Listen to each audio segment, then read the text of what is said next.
Hello, everybody. Welcome to another episode of 3 Minute Marketing, where we do micro interviews with some of the world's leading growth experts and condense it all into value bomb style content. Today, I'm super duper excited to have Pep Laja here on the show with me. Did I pronounce that right? Pep? No, Pep Sorry. Laja. Pep Laja. My apologies. But super excited to have Pep. I've been following him for a number of years. Never met personally, but I've bought pretty much everything that he's attached his name to. He's best known for conversionxl.com, which I believe started as a blog and then kind of evolved to a consulting and then an agency and then a training and then just kind of an ultimate entrepreneur, ultimate unicorn type of person. It sucks that it's 3 minute marketing. I could go for hours probably with you. But I do have the question that I want, and I'm going to model it after this book called The One Big Thing by the guy that started Keller Williams Realty. It's a very demanding question. Topes, I think he's a unicorn, but I think his deepest T area is in conversion. So here's the question, and then you'll have 3 minutes. What is the one big thing that brands can do such that by doing so would make everything else easier and or unnecessary with regard to conversion, which we're going to define as increasing the percentage of users, visits, eyeballs, whatever, that raise their hand and do a thing, make a call, make a purchase, whatever that is. My answer would be working on your value proposition. So the way I define value proposition is a promise of value to be delivered. So if I'm on your website, what's in it for me? What do I get? So big problem that a lot of companies have is one, they don't have one. They're not making a value proposition, which is a big letdown, especially on your key landing pages, your homepage, and any other landing page you might have. In e-commerce's case, might be a product page or category page. Where am I? What can I do here? Why should I do it here instead of Amazon or other places? So having a value proposition is the start. Now, when companies are communicating their value proposition, a big mistake is that it's either not enough user centric. So, like you talk about yourself, it's like we are the specialists of Yeah. WordPress hosting, or like we know perfumes. Like, okay, nobody cares. What's Yeah. in it for me, right? So 100%. you make it the user focused value proposition. Yeah. And two, a lot of companies speak about themselves as if they're the only one doing what they're doing. It's like we build WordPress websites, or we're send beautiful email newsletters, things like Right. that. Like there are so many companies doing the exact same thing, Yeah. and for the most part, companies are the people are comparing multiple options. In my 10 years of doing conversion optimization as a consultant, not once did I come across the situation where the user was like, "Oh, I'm either buying from this company or nowhere else." I mean, maybe Apple. It happens maybe with Apple or Tesla, Yeah. but everybody else, people are going to comparison shop. So if you are just like everybody else, and if you are just describing yourself in a mundane, commonplace fashion, like I just do this, you're describing yourself in terms of features. Like I do this, I sell this. You're making yourself a commodity, Yeah. and you're going to lose business because somebody else is going to be cheaper inevitably. So you don't want to do that. If you're the category leader, obviously things are different. The rules don't apply to you. If you're Salesforce or HubSpot or Yeah. Amazon, you don't need to explain who you are. But if you're not Shopify, you need to explain why do business with you and not somebody else. So Yeah. differentiation is huge here. So we got about 30 seconds left. So how does one do that? How does one craft a good value prop? What is the desired gain the user wants to get, or what is the pain they want to avoid? Focus on that, and then explain how you are uniquely positioned to solve this problem in the best possible way for this well-defined end customer. 100%. Okay, we're at time. That was beautiful. You guys heard it first, the value prop. Thank you very much. We're going to continue. We're going to continue this conversation. You can find a link to the show notes. Pep, my bad. Let people know how they can find you and what you're working on these days. You can find me on LinkedIn and Twitter. I'm very active, posting daily, controversial stuff mostly.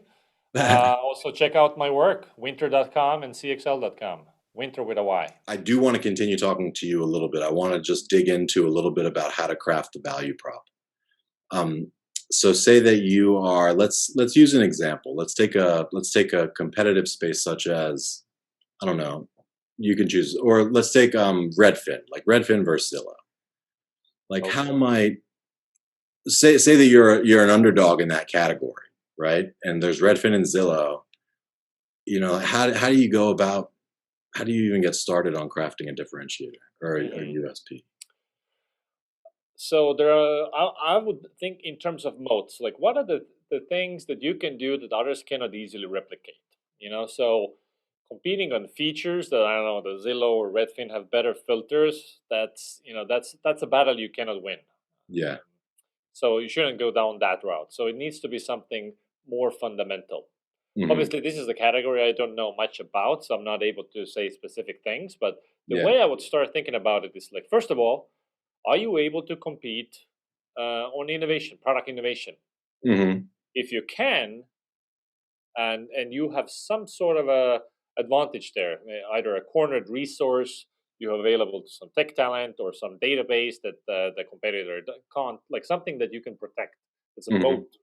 Yeah. You should try that because that's a tough angle. So, for instance, um, uh, Tesla is playing the innovators game, right? So Yeah. their batteries have longer range, and the car has just generally better tech than other electric cars. Yeah. For now, let's see if they can keep it up because now every car maker is coming after them.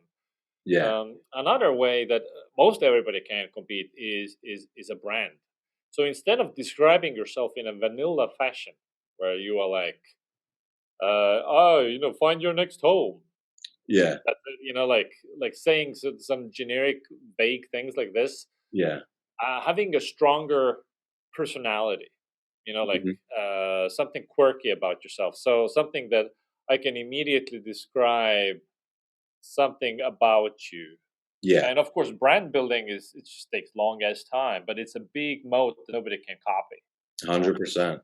Yeah. And so let's take it to a different example, which is, I think a lot of folks will find themselves in something, but let's take it to like a B2B consulting firm that's like not quite a Yeah, commodity, like say an accountant or say, even an agency where there's like, there are comparable substitutes. It's not exactly commodity, but like, how do everybody is yeah. doing very similar stuff. So if you're an SEO consultant and you say I do SEO, you're a commodity. I can Yeah. easily replace you with another guy who does SEO. Okay, Yeah. so you have to stop describing what you do in terms of what you do. That's a dead end. Those are just means to an end. You have to frame yourself through another lens. Yeah. In consulting, most of all, people want to work with the best. So if I hire somebody, I hire them for their expertise. So the best cornered resource you have is that you have somebody who's the best in the world at this thing, who's known for this thing. Yeah. So, for instance, when I was building CXL as a conversion optimization agency, I was very intentional about positioning myself as the go-to CRO expert. And Yeah. the way I was doing it is content marketing. Anything that you Google CRO related, I rank for everything. It's my article. I'm on every webinar. I'm on every podcast. I'll speak at every conference. Yeah. Just people want to hire me, and that Yeah. I come with a brand. Yeah. You know, so coordinate research as a personality, and if you can have multiple, encourage all of your staff to build a reputation. Like have them be active on social media, Twitter and LinkedIn, Yeah. post videos, all that stuff. That's massive, massive for agencies. I know many that. Absolutely. Yeah, that's definitely an untapped resource. So last question, I want to be sensitive to your time. So let's say you dig deep, you soul search, you come up with an angle or a value prop or something, you think that it's going to resonate with the audience. How do you go about testing and then validating, not just at the top of the funnel necessarily for lead gen, but that it kind of Mm, sells through as well? yeah. So when you're crafting your value proposition, it's impossible to know in advance what will work the best. Yeah. You'll probably have a pretty good idea already based on your expertise and what you can actually do, your capabilities. So I would recommend that you write down maybe 10 different iterations of this value proposition, something that you're thinking of. Hmm. And so these are just hypotheses. And now you need to test and validate each of these hypotheses. Um, and there are some low code methods to high tech methods. So the low tech method is that you go to your friends, you show it to your spouse. Right. Hey, which of these 10 things seems to be most attractive to you? I mean, depending on the category you're in. If you're selling complicated B2B solutions, you need to be more targeted. If you're selling pants, you can show it to anybody, right? Yeah. So just start with humans.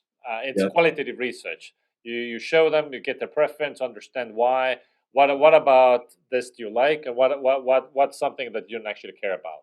Yeah. And And so those in 10 things, those 10 things would be different concepts, right? Not 10 so or say, it could be also just different angles to go at it. So if I build websites, I can say the value proposition is we build beautiful websites, or we yeah, build and this is not like marketing copy, but just the idea is like we yeah, build high converting websites, we right. build websites that are lightning fast, or we have the best service in the business when building websites, or we do ADA compliance, or Yeah, like you can think about different angles that you can come at. We are the best in the world at building, right. yeah, high converting, whatever, so like Yeah, different ideas. It's the product is the same, right. but there are different angles how you can go about it. Yeah. Or Now, we what can about do it like a website 1 week, 10,000 bucks. You have a working website, like you have a right? specified turnaround time, something like this. Yeah. What So, about the higher tech way to test? sorry. What about the higher tech way to test? You said there's a low tech Yeah. there. So your friends is one way to test. Another is you basically do founder led sales or just cold sales. You just try to sell one of these ideas cold. Yeah. That's very time consuming, very expensive to do. A faster tech way to do it is to use a messaging testing service, something like Winter, where it's a you need a panel. So you Winter, what Winter does is it gives you a panel of people that represent your target audience, and you can show them your value proposition, and they will give you feedback. What is it that they like Ah, about it? What is it that they don't like about it? And so this is interesting. qualitative research again. You will understand the friction in the process. You will find which of these things resonate the best. Yeah. And with the qualitative aspect, you're like, okay, this seems to work. You Yeah. can now further um, validate it then through quant. So which is like you build a landing page and you drive traffic to it. If you have the traffic to run an A/B test, so that means that you have north of 1,000 signups or transactions a month on that Hmm. particular page, you can run A/B tests as well and validate precisely whether Hmm. B is better than A, or so on and so forth. But you start qualitatively and Yeah. then move into quantitative. That's interesting. Yeah. So I don't actually know too much about Winter. Do you guys recruit those users for? So Uh, we're essentially a panel company. We have the world's best B2B panels, so where you can recruit the audience based on their job function and seniority and size of the company. So if I want SaaS marketers from companies that are 1 to 50 employees, we can do that. Or wow. you want CFOs from large enterprises, or you want HR managers at e-commerce companies, and we have those Wow. So people. it's almost like a user testing type thing, but specific for B2B audiences. Exactly right. So instead of assessing usability, it's testing how the messaging is landing on Yeah. those people. Interesting. Yeah, so it's And real is that people from a real target audience. So if you have an audience in mind, put your copy in front of that audience, and they will tell you, okay, you do these 5 things. Ooh, tell me more about this. These 2 things I don't give a shit about. Or you wow. will learn about, I just don't get what you do at all. Like I'm going to the use way that. you communicate might be just you know, vague and complicated. Yeah, yeah, we're actually redoing our positioning, or at least working on our positioning right now. So I may very well use that. Oh, Are you will the love it. I mean, obviously I'm biased, but it's so insanely useful. It's just yesterday we had a content marketing agency finish their first test, and the VP marketing emails me like Oh my God, this, I don't want to even tell anybody about this. This is my new secret weapon, you know? Wow, that's awesome. That's Yeah. awesome. Well, I do have more questions about that. I'm curious about like whether there's a framework that people go through, or whether I can just come up with my own experiments. But I do want to be sensitive to your time. I think this was awesome. I'd love to have you on again and continue, you know, uh, talking and brainstorming about other stuff. But for now, I think that could be good. Anything else you want to drop before we go? Oh, I think we got it. Thank you All right, very man. much for having me. Absolutely. Great to meet you. Talk soon.